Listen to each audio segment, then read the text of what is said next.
25 or so. Pashupati Advani is with us of Global Foray. Pashupati, good afternoon. Good to have you with us here. Thank you for your time. Last 5-6 days, actually from the high that we made last Friday, that was the high, a higher high. We've kind of pulled back about 5-6% or so from those levels. What's your sense? We were just joking early on that on the show that there were 15 days to go for the result. If it is politics which is making people a little nervous, there are a few more days of, in that sense, nervousness. What is your own sense and, how the market trades from here? So actually what I see is that people who believe that Modi ji is going to come back with a thumping majority have been hopefully buying on dips. The FIIs have been selling slowly. I think one of the reasons why you've had these MNC infrastructure companies go down and come, jump up is probably because they've been sold off, and then after that they've been basically, people are obviously jumping back in.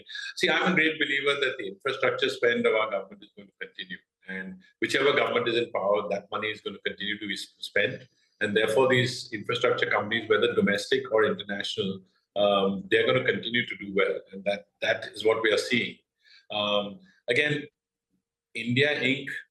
has not really doing. They are only just starting to do capex. So then, for them to come back in the cycle will take a couple of years for those numbers to pop up. But what is happening is it's putting some pressure on the PSU banks, because there are some banking generally is getting some pushback, as we're seeing in the Nifty bank index. And I think that the banks are having to deal with lower NIMs, and as well as some maybe lesser NPAs, but there's still NPAs in the system. So I think that the combination is good. It's the market settling. But the reality is that those who believe that Modi ji is going to come in, and I actually believe that they're going to get a majority, are looking to buy on dips, and it's a great opportunity. And those who believe that Congress is coming in short the market. So it's a very interesting market trading position, which I guess will go up and down in the next 15 days. And that's good fun for those who are in the middle, who are the traders. Prashant. As Pashupati, hi, good afternoon. As Nigel is, he's been telling me, listen, don't start getting dizzy just yet. There's a lot more of this because there are 15 trading sessions ahead till we get to the final answer. But Pashupati, you were just talking about PSU banks, and for reference, I just want to pull up the one-year chart of the Nifty Bank and the PSU banking index. And the numbers are really a story in themselves.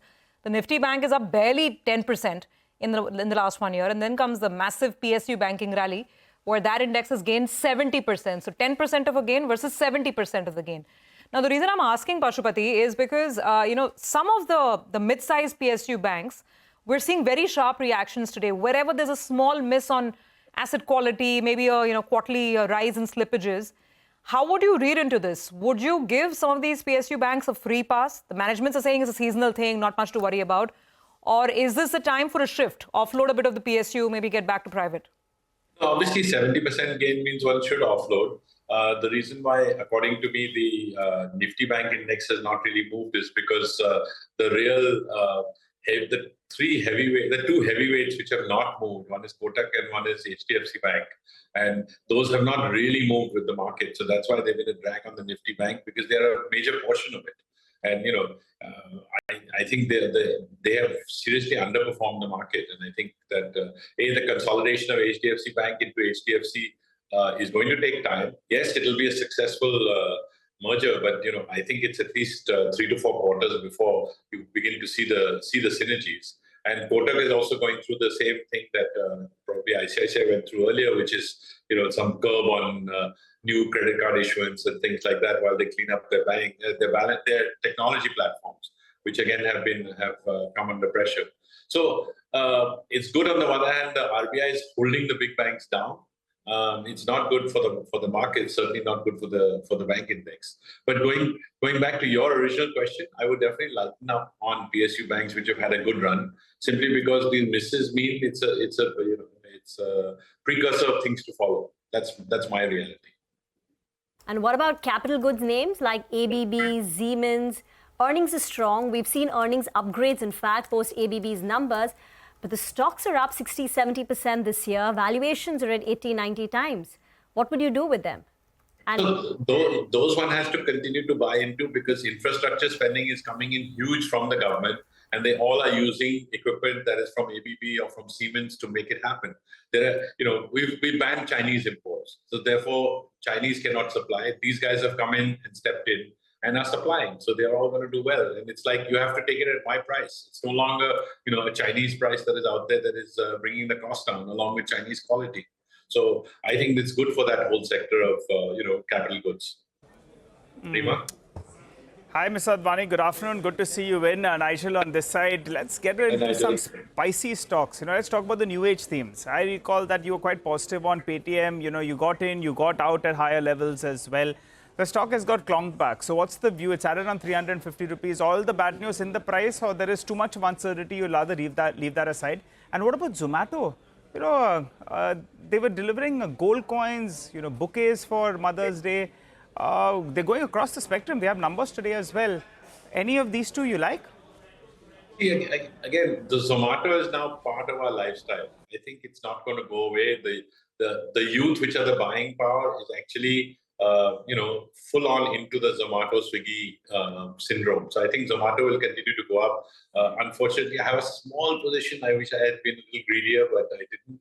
I just took a nibble and then it sort of went past me. As you said, I've been in and out of Paytm. I went in at the 400 and something level, so I'm down a little bit. But the reality is that that's a marketplace, but that's a marketplace without a payment gateway. They're supposed to be tying up with banks, but that tie-up is happening slowly. So they're actually losing their 4 crore FASTag users.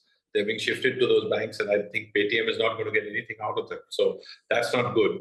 But as a platform, Paytm is there. It'll probably get bought by somebody, is what I guess, because without the bank part, it's it's got like a sort of bandaged leg, if you want to call it. So I think that it's probably an acquisition target, and the players involved may be quite happy to see it go because they have got a lot of value out of it, and okay, the main promoters invested at high levels, but he's also made money the first time round. He's only averaged down, so averaged up, I should say. But that's what it is. Speaking of Zomato, the numbers are coming in. There's a profit, that's number one, 175 crores versus the loss in the same period last year. And the top line has zoomed ahead about 70% higher. Stocks also now getting to the flat line, almost a percent or so, still negative, but trying to recover.